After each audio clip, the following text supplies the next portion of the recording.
Y bien, a las 9:33 vamos entonces hasta Guardamar del Segura, en Alicante, España, para conversar con el escritor Francisco Zuniaga. Don Francisco, muy buenos días, muy buenas tardes por allá en Alicante. Caramba, don César, ¿cómo está usted? Muy bien, qué lejos se fue, don Francisco. Bueno, hasta donde alcanzaba la cobija. Pero alcanzó bastante. Bueno, Sí, Francisco, entremos en materia. ujú. Has escrito un artículo sobre lo que llamas la escuela política. Y dices, una cosa es tener cultura política o ser incluso graduado en ciencias sociales y otra cosa es ser político. A la hora de llegar a encrucijadas importantes en su devenir, un político se aparta de libros y asesores, si es que alguna vez los ha tenido, y suele confiar más en su intuición para definir el rumbo. Para ese momento prefieren la soledad y si se trata del líder, nadie más influye en su decisión. Y más adelante apuntas a que precisamente ha sido ese quizá el drama de la dirigencia opositora venezolana, la falta de escuela política. Y dices, esa escuela es la que se cursa militando en los partidos desde joven, comenzando la carrera en estructuras juveniles, aprendiendo el oficio de la forma más antigua. A ver, ¿a dónde apuntas tú con esto de la escuela política? Que es una manera muy decente de referirse a lo que antes se llamaba de una manera bastante soez, ¿verdad? Antes decían, es que esa persona tiene burdel, es decir, ha corrido en el mundo de la política y tú le das más dignidad a la experiencia y la defines como una escuela. ¿Quiénes tienen la escuela y quiénes no, Francisco? Yo creo que una de las consecuencias de la llegada de Hugo Chávez al poder fue demoler el sistema político venezolano y los partidos más institucionalizados en ese momento, AD, COPEI y el MAS, dejaron de tener esa constitución estructurada en una jerarquía que, bueno, dentro digamos, un punto de vista ideal, no era lo mejor para el ejemplo de lo que es la democracia partidista, es decir, no era el Partido Laborista inglés o el Partido Conservador inglés, no, Sí. pero nos servía perfectamente a los fines de ir solventando los problemas que se presentan en la vida diaria de todos los países. Entonces, bueno, los congresos, los CDN de Acción Democrática, los comités de COPEI, del MAS, es decir, eran un ejercicio democrático permanente y quienes allí estaban, que comenzaban a militar desde muy jóvenes, pues entonces lo que realmente estaban haciendo era un curso de política real, es decir, de la política aprendida en un contexto absolutamente real. Ahí no hay teoría, no hay disimulo, es decir, la política como es. Y quienes han tenido esa escuela tienen una característica, ¿no? Lo que me motivó a escribir este artículo fue haber leído una frase de Orwell, donde dice Orwell algo así más o menos, como estoy citando de memoria, es que en la guerra las reglas no son las de un juego de cricket. O Ujú, sea, me explico, en la política tampoco. Si tú no ujú. tienes un set de reglas que son absolutamente caballerescas y que son de una solidez tal que nadie las viola. No, no, no es. Y sobre todo en nuestro caso, ya lo decía Betancourt, todos los líderes venezolanos han hablado de ese hecho.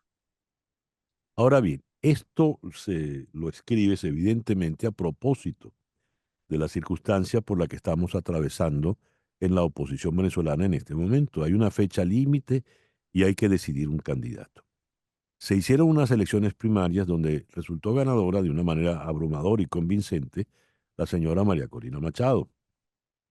Pero la señora Machado no es bien vista por el régimen y no solo no va a ser habilitada, sino que la designada por ella, la doctora Corina Lloris, tampoco es aceptada precisamente por ser designada por la propia Machado.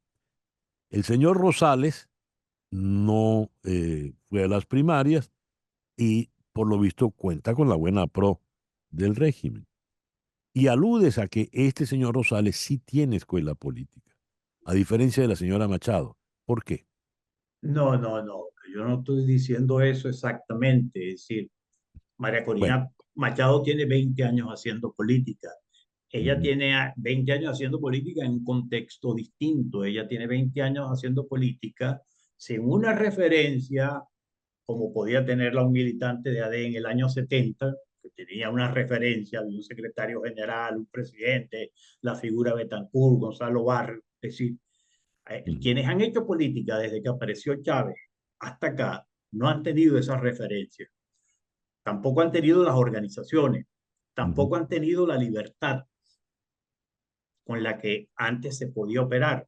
En consecuencia, es decir, tienen 20 años haciendo política, pero les ha faltado esa escuela. Porque en esa escuela se aprendían muchas cosas, no solo las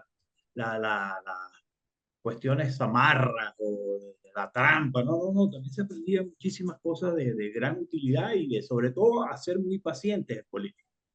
Y yo no lo digo por María Corina, eso lo puedo decir, cualquier venezolano lo puede decir, por Enrique Capriles, por Leopoldo López, por Ujú. Juan Guaidó, es decir, por todos los que, Julio Borges, todos los que han hecho política después que el sistema partidista fue destruido. Francisco, en esa estructura partidista se aprendía a negociar, ¿verdad? Utilizaste un término, paciencia.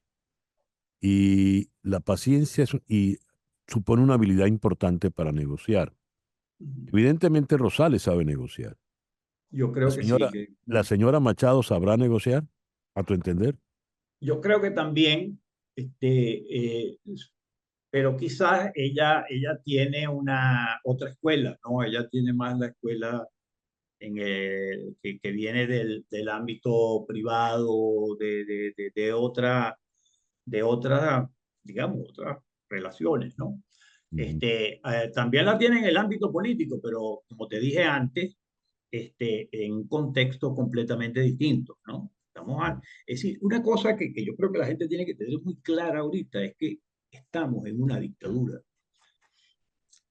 que hay un dictador y que el dictador marca la agenda, pone la pauta, desaparece gente. Es decir, el dictador hace un montón de cosas que normalmente no ocurrirían en un país democrático, no como éramos nosotros, eso no ocurría antes. Si el presidente no decía cuándo eran las elecciones, el presidente no, si el presidente era una voz en medio de un gran debate, nuestros líderes nunca fueron líderes unánimes, ni Betancourt fue unánime, siempre tuvieron una gran oposición democrática en el interior de los partidos y fuera de los partidos. Es decir, Ah, ese contexto yo creo que le falta a la élite política que desde 1999 ha estado luchando con esto y eso es lo que ha generado esos sucesivos fracasos que yo entiendo que sí, sí, no puedes pensar que la oposición ha fracasado solo por sus errores. Ha cometido errores, es cierto, pero la oposición ha fracasado porque enfrente tiene una dictadura que además es absolutamente incompetente en todas las cosas que hace, menos en una, en aumentar su poder, reprimir, sí. porque tienen además muy buena esquina. Ellos tienen otra escuela, ellos tienen la escuela cubana, la escuela Claro. soviética y hasta la escuela china. Una última pregunta, Francisco.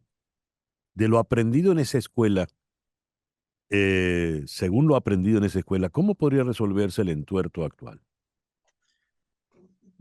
Te digo, César Miguel, que soy particularmente pesimista en estos últimos días, porque todo lo que yo pensé que no debía ocurrir está ocurriendo Ay, Dios. o ha ocurrido. Es decir, yo comencé, mi posición inicial fue es resaltar los méritos de todos quienes aspiraban a ser candidatos presidenciales. Ujú. Porque mi forma de participar en esto es, dicho sea de paso, escribiendo notas políticas.